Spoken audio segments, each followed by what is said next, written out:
Assalamualaikum warahmatullahi wabarakatuh. Waalaikumsalam warahmatullahi wabarakatuh. Alhamdulillah wassalatu wassalamu ala Rasulillah. Asyhadu an la ilaha illallah wahdahu la syarikalah wa asyhadu anna Muhammadan abduhu wa rasuluh. Allahumma shalli wa sallim ala nabiyyina Muhammadin sallallahu alaihi wasallam wa ala alihi washabbihi ajma'in. Bapak yang kami hormati pengurus KPPS Zam-Zam, yang kami hormati seluruhnya yang tidak bisa saya sebutkan satu persatu. Adalah kita bersyukur kita bisa bermuajah di sini dalam rangka silaturahmi, dalam rangka thalabul ilmi. Mudah-mudahan ini sebagai ibadah yang diterima oleh Allah Subhanahu wa taala. Amin. Salawat dan salam mudah-mudahan dilimpahkan kepada Nabi kita Muhammad Sallallahu alaihi wasallam, keluarga, sahabat dan umat yang senantiasa istiqomah. Bapak yang kami hormati dan ibu-ibu ya, ketika silaturahmi bulan Syawal, maka kita berdoa kepada Allah, taqabbalallahu minna wa minkum. Jadi mudah-mudahan taqabbalallah, Allah menerima amal kita semua, amal kami dan kalian semua, atau bapak-bapak dan ibu semua. Atau dengan kalimat yang lain, minal aidin. Minal aidin ini termasuk orang yang kembali, ada. Jadi ada itu kembali, aidin orang-orang yang kembali. Wal faizin, dan termasuk orang yang menang. Jadi boleh-boleh saja kita mengucapkan seperti itu karena itu sebagai doa. Nah, orang yang menang, orang yang kembali kepada Allah di sini adalah sebagaimana firman Allah, wasari'u ila maghfirah min rabbikum. Jadi wasari'u ila maghfiratin min rabbikum. Jadi bersegera. Jadi wasari, kalau orang Arab itu manis cepat-cepat gitu ya. Jadi badiru, cepat. Bersegera untuk apa? Ila maghfirah. Jadi bersegera di sini maknanya adalah yaitu bersegera fi'lil khairat, melakukan satu perbuatan yang baik, disertai dengan at-taqarrubu ilallah, jadi mendekatkan diri kepada Allah Subhanahu wa taala. Jadi ibadah menurut Muhammadiyah itu kan al-ibadatu, yang namanya ibadah adalah al-imtisal, at-taqarrubu ilallah, mendekatkan diri kepada Allah bimtisali awamirihi, dengan melaksanakan perintah-perintah Allah, wajtinabi nawahihi, dan meninggalkan larangan Allah. Nah, ketika kita melakukan banyak hal perbuatan baik, itu tujuannya adalah supaya dosa-dosa kita diampuni. Contoh misalnya di bulan suci Ramadan kita berpuasa, itu tujuannya diantaranya adalah supaya dosa-dosa kita diampuni. Ketika kita qiyam Ramadan, salat tarawih, itu supaya dosa-dosa kita diampuni. Nah, ketika di bulan Syawal itu berarti harusnya meningkat, karena Syawal itu kan meningkat. Jadi begitu bulan Sya'ban digodok di bulan Ramadan, maka Syawal meningkat. Jadi Syawal itu bukan berarti menurun ya. Makanya yang biasanya qiyam Ramadan, maka di bulan Syawal ya jangan ditinggal sama sekali. Bahasa Banyumas iki barjibarbe, barsiji, barkabeh. Bahkan ada yang sampai sekarang itu belum baca Quran setelah salat Id. Itu karena kadang-kadang begitu. Makanya sesekali kita buka, kalau tidak ya dilihatin dulu ini kenapa belum saya baca gitu ya. Itu seperti itu. Paling tidak kita baca ya paling berapa halaman satu hari. Jangan sampai ditinggal semua. Ini Syawal itu meningkat. Dan ciri-ciri orang yang diterima amalnya itu biasanya semakin baik. Amal jadi semakin baik. Ini maka kita berdoa kepada Allah. Kemudian berdoa bersegera supaya kita itu mendapatkan ampunan dengan melakukan berbagai macam amal saleh. Kemudian Allah mengatakan wa jannati, dan bersegera menuju ke surga. Kita bayangkan dulu surga itu adalah sesuatu tempat yang sangat menyenangkan gitu. Jadi misalnya Allah Subhanahu wa taala berfirman wujuh yauma idzin na'imah. Wajah-wajah penghuni surga itu penuh dengan kegembiraan. Jadi betul-betul penghuni surga itu gembira sejak di alam barzakh. Makanya pernah saya sampaikan ya, kalau tidak salah di masjid sini atau mana itu, kayak di sini. Jadi Nabi Musa alaihissalam itu ketika malaikat maut hendak mencabut nyawanya Nabi Musa, itu kan bertanya dulu, ini ya Nabi Allah, saya itu malaikat maut, saya diutus oleh Allah untuk mencabut nyawa panjenengan. mau sekarang apa besok, beberapa tahun lagi? Kira-kira jawabannya Nabi Musa apa? Sekarang, kan hari ini. Sekarang, tidak usah nunggu nanti, sekarang. Itu Nabi Musa. Kalau kita, saya malaikat maut kepengen mencabut nyawa dengan ini 5 menit lagi apa besok apa? 5 menit. Itu kan persiapan dulu. Kalau Nabi itu langsung sekarang. Karena apa? Lisa ihalat, dia kepengen melihat amalnya yang betul-betul diridhoi. Karena orang yang meninggal dunia itu sudah bisa melihat balasan wujuh yauma idzin naimah, wajahnya berseri-seri itu ketika sudah di padang sudah di alam barzakh. Itu bisa melihat amal jariyahnya dulu, amal baiknya itu sudah, aromanya sudah kecium. Makanya kalau termasuk Nabi Daud, Nabi Muhammad SAW yang ada hadis-hadisnya itu, ketika ditanya mati sekarang apa besok, jawabannya sekarang. Itu seperti itu.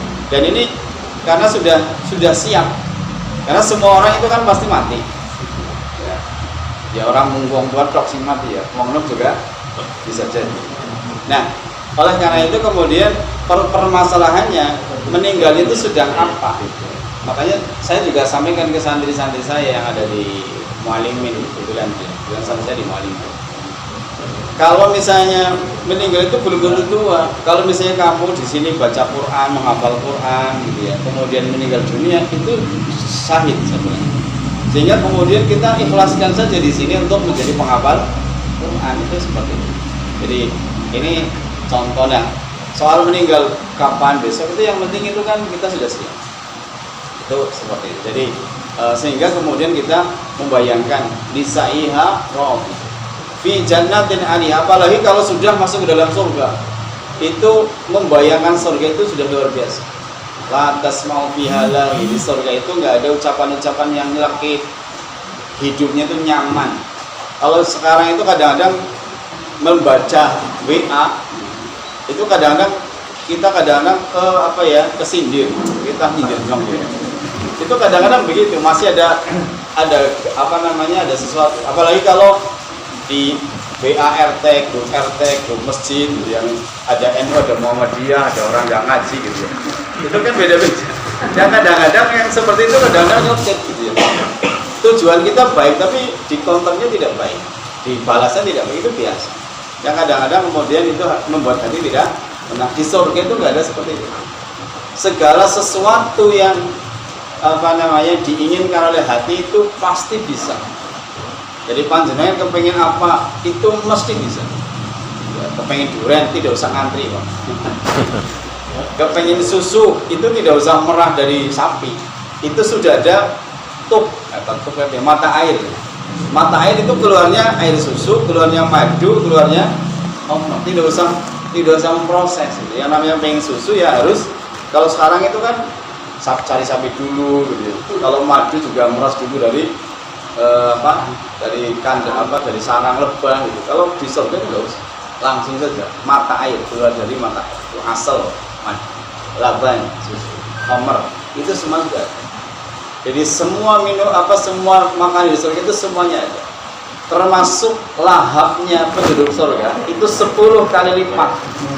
Jadi barangkali di surga itu, di sini kita makan sepiring itu sudah cukup.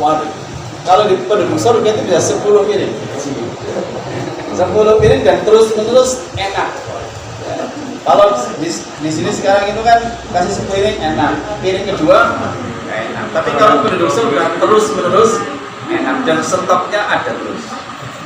Dan orang lain Dan gratis. Itu. Jadi ini yang kebahagiaan penduduk surga. Dan yang termasuk membahagiakan itu adalah kita bisa bertemu dengan keluarga.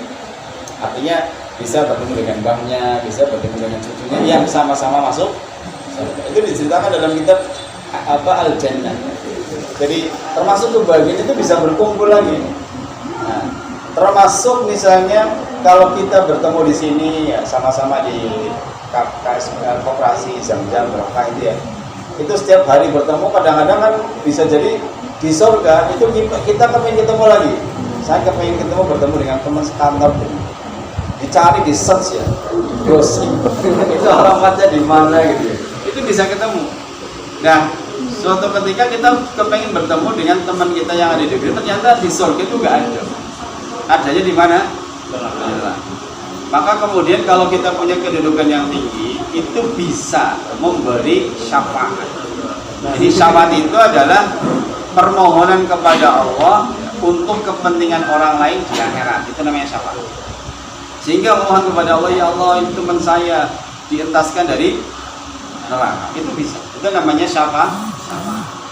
Ini syafaat itu tujuannya adalah memberikan keutamaan kepada orang yang memberi syafaat dan anugerah kepada yang diberi syafaat. Itu di surga itu begitu. Jadi di antara kenikmatan itu begitu. Dan yang memberi syafaat itu bahagia, apalagi yang diberi syafaat itu bahagia luar biasa. Ini penduduk surga itu begitu. Dan kemudian yang harus kita kita buri wafidari kafaliyat dan afasil mutanafis. Jadi yang seperti itu kita terus berlomba. Jadi berlomba itu menuju ke dalam surga. Makanya Allah mengatakan wasari'u ila maghfiratin min rabbikum wa jannah arduha samawat wal ardh. Dan dua surga itu seluas langit-langit dan bumi. Jadi kalau kita punya rumah paling berapa ubin gitu ya, di surga jangan khawatir. Wis mau berhektar-hektar lah, itu semuanya punya penduduk. Itu begitu. Jadi surga itu tempat yang luar biasa. Yang seperti ini harus kita berlomba. Kemudian, sekarang caranya bagaimana? Karena surga itu diberikan kepada orang yang bertakwa. Uiddat lil muttaqin. Kalimatnya uiddat, sudah disediakan. Kalimatnya kalau pakai fi'il madhi, fi'il yang sudah lampau. Berarti surga itu sudah ada. Kalau ditanya surga sekarang sudah ada belum? Sudah. Jawabannya apa? Uiddat, disediakan. Nah, kemudian orang yang bertakwa itu apa? Alladzina yunfiquna fis sarra wad dharra. Orang yang dia itu berinfak, zakat, sedekah itu dalam kondisi lapang maupun sempit. Duit yang infak, orang duit ya infak. Lagi bombong yang infak, lagi orang bombong ya infak. Karena permasalahannya kalau lagi bombong senang infak, tapi ini lagi orang bombong pelit gitu. Contoh misalnya ada tetangga, kita lagi senang banget sama tetangga itu. Orang itu kita senangi, kita cintai, kita senang lah sama dia. Maka kalau kita punya dikasih. Tapi tangga yang satu, dia kalau ngomong nyekit gitu ya. Kalau ngeritik-ngeritik gitu ya. Kalau kadang-kadang lewat saja nggak takon gitu ya. Tapi suatu ketika dia butuh, datang ke rumah kita, Pak minjem duit. Kira-kira dikasih nggak? Kadang-kadang malah kita bersyukur gitu ya. Maka orang yang bertakwa dia itu akan membantu dalam kondisi bombong maupun tidak bombong, orang itu dibantu. Karena membantunya karena Allah. Itu seperti itu. Jadi yang seperti ini kadang-kadang kita masih pilih-pilih. Membantu itu masih pilih. Kalau orang bertakwa tidak. Orang penting itu butuh dibantu. Orang itu barangkali butuh pertolongan ya ditolong. Kadang-kadang termasuk infak gitu ya. Infak paling masjid tapi takmirnya lagi beliau rasa infak gitu. Harusnya enggak, artinya kalau memang kita itu walaupun kita tidak suka takmir itu saja dikasih as-sarra wa dharra. Soal nominal itu maka kemudian itu tergantung banyak dan sedikit, itu termasuk punya atau tidak. Makanya kata Prof Abdul Muti kan infak itu kan bukan melihat asetnya ya, tapi mindset. Itu seperti itu. Jadi memang makanya saya sampaikan di kelas resmi itu kemarin saya sampaikan 1,3 zakatnya, zakat malnya itu kalau kita perhatikan hasilnya, kan dapat laporan apa tidak? Itu kalau saatnya dioptimalkan bisa lebih dari 2-3 miliar. Gitu. Kalau saya perhatikan ya, itu karena penggalangan dananya masih kurang. Maka saya sering sampaikan ke teman-teman Lazis, sebetulnya kalau kita genjot lagi itu bisa lebih dari 2-3 miliar itu ketika bulan suci Ramadan. Itu seperti itu. Jadi ini karena apa? Pandangan kita ya masih menerima, belum memberi. Ini orang bertakwa adalah yunfiquna fis sarra'i wad dharra. Kemudian yang berikutnya wal kadhiminal ghaidh. Ini ciri-ciri orang yang bertakwa yang kedua nih hasil Ramadan. Dia bisa menahan amarah. Jadi marah itu artinya dia bisa menahan diri dari mengucapkan sesuatu yang tidak bermanfaat. Jadi ada musibah, lisannya ditahan. Biasanya kalau kalau sama ya suami istri ya, suami istri. Kalau istrinya bersalah, kadang-kadang suaminya seneng ngomongnya udah genah, kadang-kadang lekit, kadang-kadang itu ditahan. Artinya kita itu berusaha untuk tidak ngomong sesuatu yang istri jadi nyelkit. Karena kalau ada sesuatu yang itu kan kadang-kadang mengucapkan sesuatu yang tidak enak. Atau misalnya suami bersalah, kadang-kadang istri juga mengucapkan sesuatu yang tidak enak. Nah, orang yang menahan amarah itu berarti diam. Jadi artinya kita tidak mengucapkan sesuatu yang menyelisihi. Makanya manajemen marah menurut Nabi, kalau lagi berdiri itu duduk.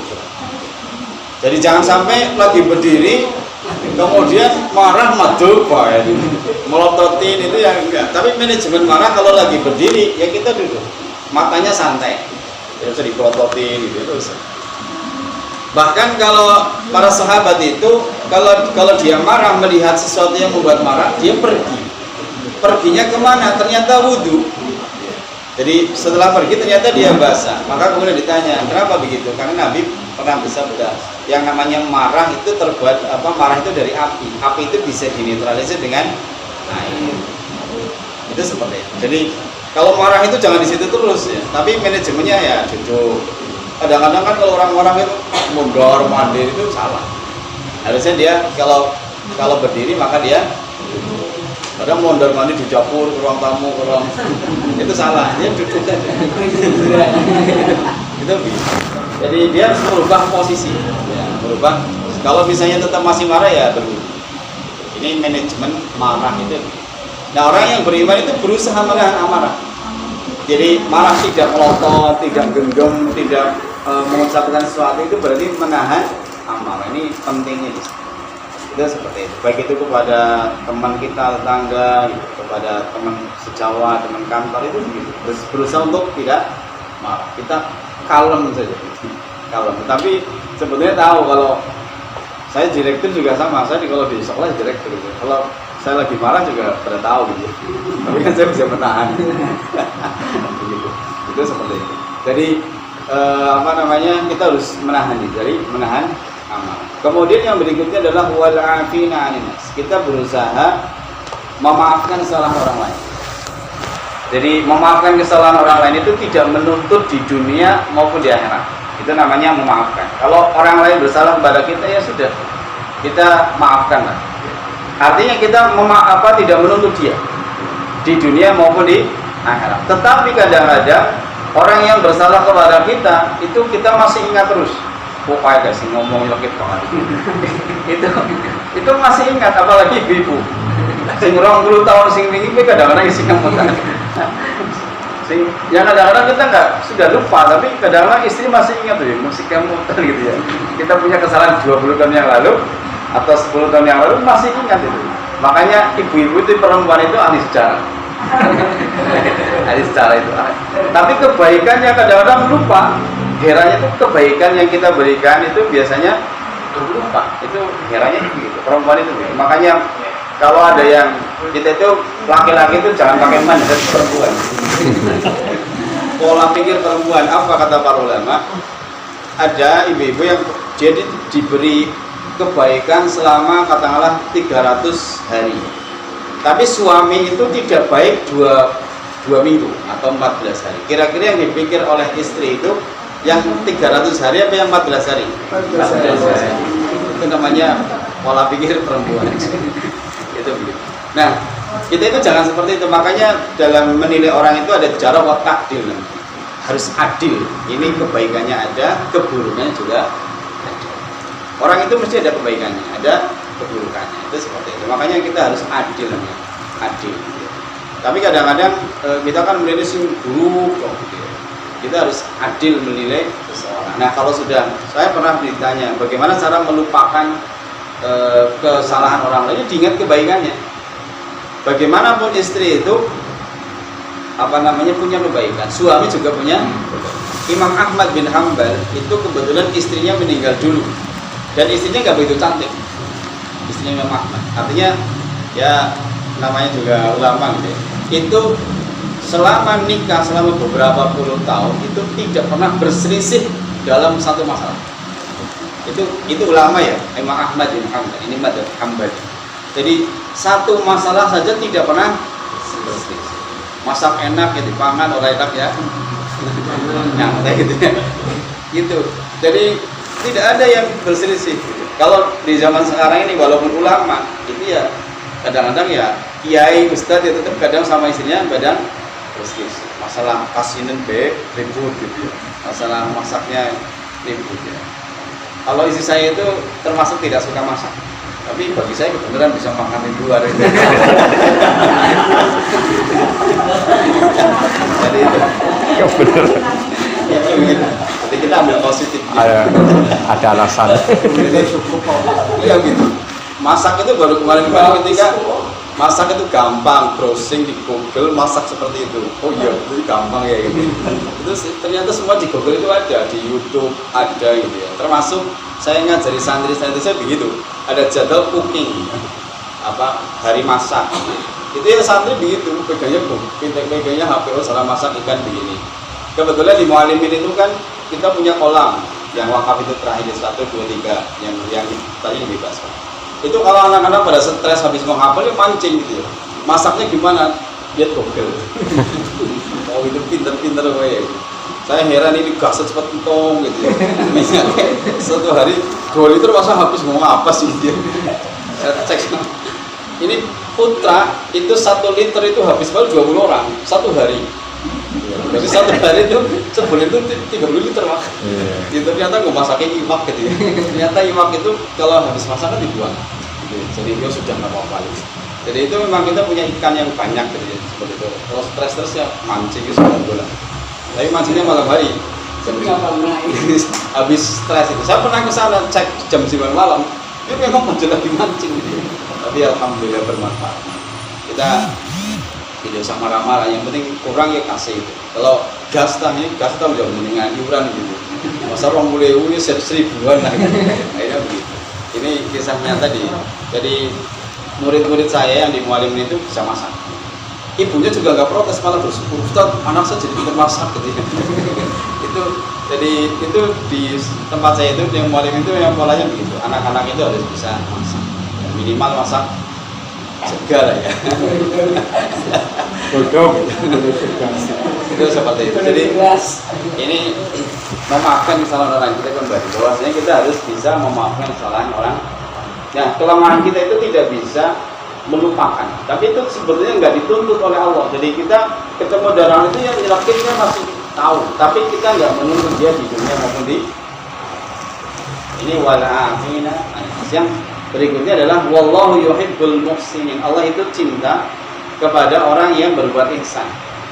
Jadi ihsan itu fa'ilnya itu muhsin. Fa'il itu apa ya? Pelaku lah. Kalau kita belajar shoroh itu ada aslama yuslimu islaman, muslim. Orang yang Islam itu namanya muslim. Ada lagi ahsana yuhsinu ihsanan, muhsin. Jadi muhsin itu adalah orang yang berbuat ihsan. Kalau orang baik untuk diri sendiri namanya Hasan. Pak Hasan. Pak Hasan dengan Pak Muhsin baik mana? Pak Muhsin. Muhsin itu baik untuk diri sendiri dan baik untuk orang lain. Itu Muhsin. Nah, Allah itu mencintai orang yang berbuat muhsin. Allah yuhibbul muhsin. Dia membantu baik untuk diri sendiri, baik untuk orang lain.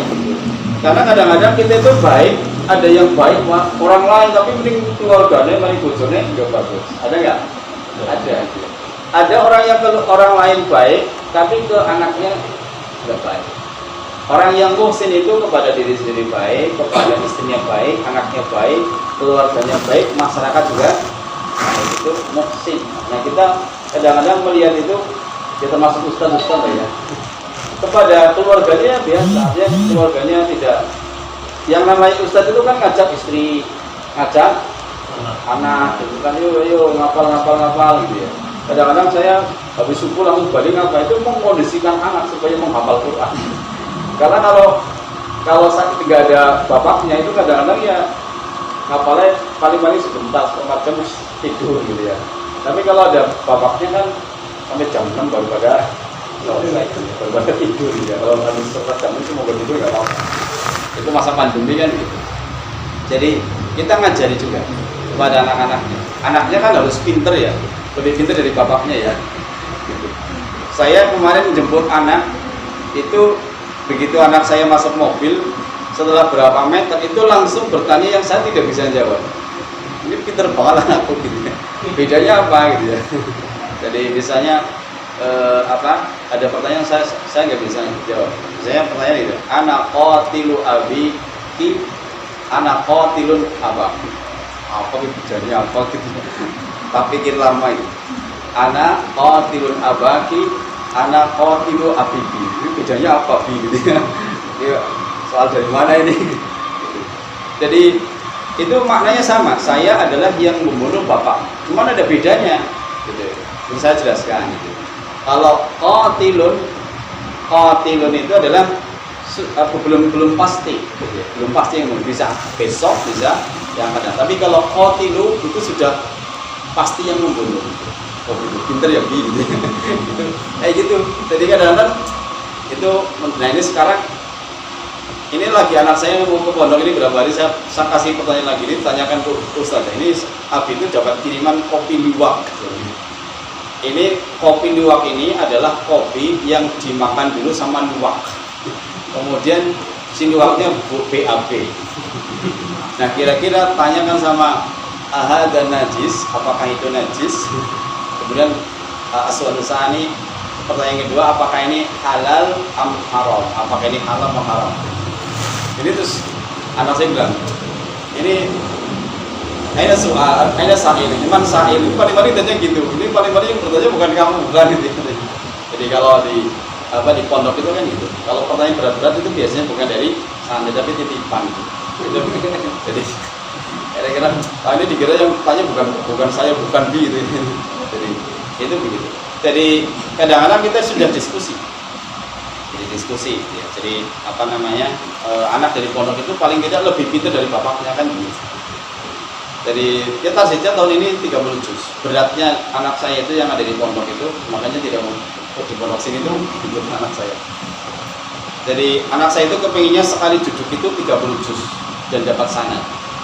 Jadi ada sanadnya dan 30 itu. Jadi kita harus lebih baik dari anaknya. Nah, kita mendidik anak itu lebih sulit, Pak.